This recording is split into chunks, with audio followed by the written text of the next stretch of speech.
Ces activités, ça permet aux parents d'avoir un peu de temps libre qui sont des temps précieux. Oui, donc effectivement, voilà, c'est des moments qu'on n'a pas quand même très souvent. Et c'est surtout aussi pour nos jeunes en priorité, j'ai envie de dire. C'est des enfants quand même qui sont souvent un petit peu hors parcours au niveau scolaire, au niveau social. Donc c'est chouette là de leur offrir ça. Et ça Là, fait du bien à tout le monde. là, vous, en tant que parent, là, ces derniers temps, avec le Covid depuis un an, ça a été beaucoup d'épuisement. Oui, parce que effectivement, toutes ces solutions, eh bien, finalement, on ne les avait plus.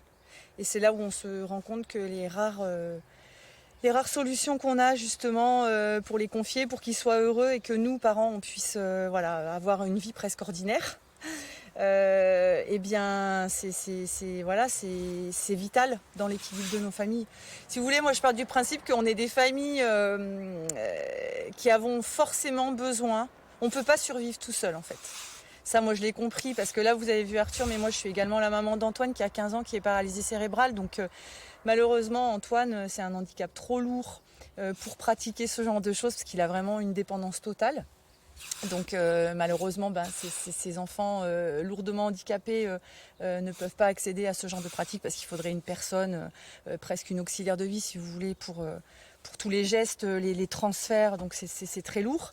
Mais en tout cas, ce dont je me rends compte, c'est que voilà, c'est notre réalité, c'est qu'on ne peut pas vivre tout seul. Donc déjà sans le Covid, on ne peut pas vivre tout seul, justement pour ces moments où on doit adapter sans arrêt notre vie et puis trouver voilà, des espèces de relais finalement que les parents d'enfants ordinaires n'ont pas, j'ai envie de dire, l'énergie à trouver parce que les choses viennent à elles naturellement. Mais en temps normal, déjà, c'est difficile. Mais avec le Covid, qu'est-ce qui a Eh bien, plus difficile? si vous voulez, Là, depuis un an, c'est quoi le quotidien? il y a eu ce premier confinement qui, je pense, a été, en fait, je pense que tous les parents d'enfants handicapés, on était en phase de choc. On était dans la sidération en fait. Dans la mesure où avec la fermeture des établissements spécialisés de nos enfants, on s'est retrouvés vraiment voilà, aidant à 300%, j'ai envie de dire, devoir s'occuper d'un enfant complètement dépendant, sachant qu'il fallait continuer de travailler, continuer de s'occuper aussi des autres enfants. Moi j'avais mon mari qui continuait de travailler, donc j'étais vraiment toute seule. Et c'était extrêmement éprouvant. Et je pense qu'aujourd'hui, en fait, je suis toujours pas remise de cette période. Alors ça peut paraître peut-être un peu fou que je dise ça, mais vraiment, je le ressens comme, oui, comme une véritable blessure intérieure. C'est quelque chose que, si vous voulez, depuis 15 ans, j'essaye de trouver un équilibre pour notre famille. Et là, j'ai l'impression que le Covid, en fait, a fait voler en éclats ma résilience. C'est-à-dire cette capacité à, malgré les épreuves de la vie, pouvoir rebondir. Donc je pense que je suis quelqu'un d'assez optimiste. D'ailleurs, j'ai créé aussi une association sur Fontaine pour accueillir des enfants handicapés et valides dans un centre de loisirs parce que nos enfants n'ont pas forcément leur place aussi dans les centres de loisirs, même si la loi fait en sorte que ce soit possible. Dans la réalité de terrain, c'est pas forcément évident. Là, si vous voulez, aujourd'hui, c'est vrai que c'est un confinement qui est quand même différent dans la mesure où les enfants retournent à l'école, les enfants sont dans les centres spécialisés. Néanmoins, il reste les week-ends. Et les week-ends, qui est normalement symbolique de repos, de farniente, voilà, de moments justement légers. Eh bien nous, en fait, les week-ends, c'est compliqué parce que finalement, c'est presque encore plus compliqué que la semaine puisqu'on a nos enfants à charge à 100%. Et c'est là où vraiment je trouve que sur tous ces temps hors scolaire, c'est très complexe parce qu'on n'a pas encore la possibilité de reconfier nos enfants. Moi je pense à Antoine fait beaucoup de trail en goélette. Et ça, c'est à cause du Covid? Ah bah oui, oui, complètement. C'est-à-dire que par exemple, Antoine fait des trails en goélette avec des équipes de coureurs.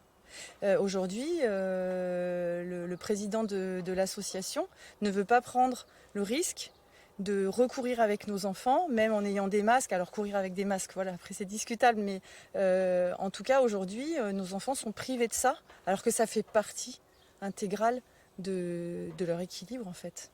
C'est pas parce qu'on est handicapé qu'on se complaît à rester derrière une fenêtre, à regarder le temps passer. Et justement, non, Antoine, il est en pleine force de l'âge de l'adolescence. Et là, j'ai l'impression qu'on cumule tout, quoi. Le handicap, l'adolescence et la situation Covid. Et du coup, ça peut même aller jusqu'à ce que des situations, si vous voulez, où nos enfants, je pense qu'ils sont dans un mal-être. Hein. Moi, je ressens vraiment Antoine comme ça.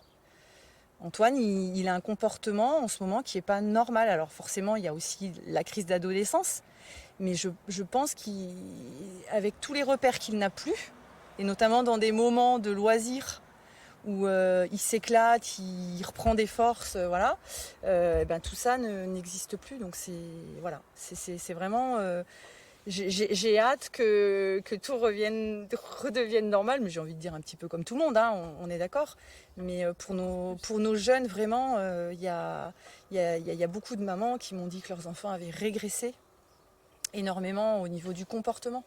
Les enfants autistes notamment, c'est très dur le retour même dans les instituts parce qu'ils ont pris des habitudes chez eux et là on recasse tout. Et c'est très compliqué de revenir à une situation où ils avaient acquis certaines choses. J'ai l'impression que dans nos familles, en fait, c'est comme si on avait au fil des années monté un château de cartes, donc très fragile malgré tout, et que là le Covid a provoqué une tornade dans ce château et qu'on est tous là à reconstruire petit à petit chaque étage du château, mais ça va demander du temps et on a besoin d'aide en fait.